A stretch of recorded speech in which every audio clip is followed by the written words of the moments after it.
If you wish to make a statement, you are invited to do so, but you are encouraged to keep your comments short. The important word is short, and to the point, Mr. Hunter. And so I will remind you that in terms of voting, it's for white individuals, white males, 21 years or older, who are residents, have been residents of the county at least 1 year.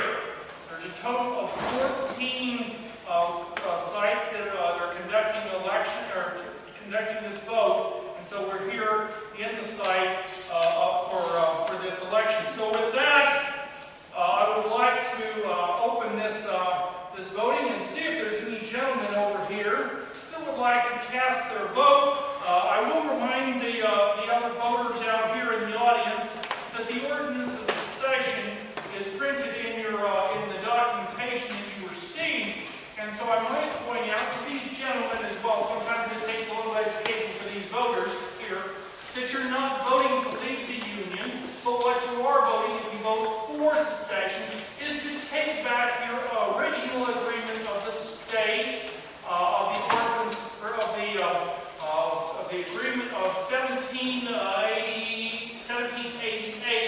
by which the U.S. Constitution of the United States was ratified.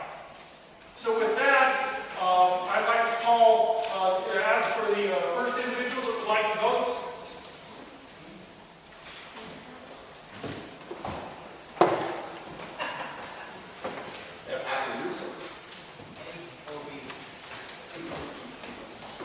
I believe so. I have events in both cases. William Smith, most people call me accidentally Smith, currently representing this district in the U.S. House of Representatives, former governor of Virginia, and there are two questions. Do we have the right to secede, and do we have the necessity? There is no question as to the right. The U.S. Constitution says nothing about secession, but it says in the 10th Amendment that any rights not granted to the federal government or denied to the state are reserved for the state. So we do have the right, and I argue in Congress that we should not. I did not see the necessity, but now Mr. Lincoln has said he is going to deny these southern states that have already left the right to exercise their constitutional right, and he is going to force Virginia to provide troops to take away those rights. Now, the situation has changed, and there is the necessity. We are looking at invasion from the north, because how are the federal troops going to get to South Carolina?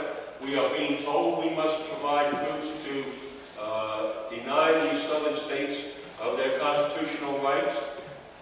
We can no longer remain in such a union. Therefore, sir, my vote is definitely for resuming our independent existence of the Commonwealth of Virginia.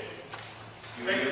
But I will remind you, everybody, that when King George signed the Treaty of Paris in 1793, he granted sovereignty to all 13 colonies as free and independent states.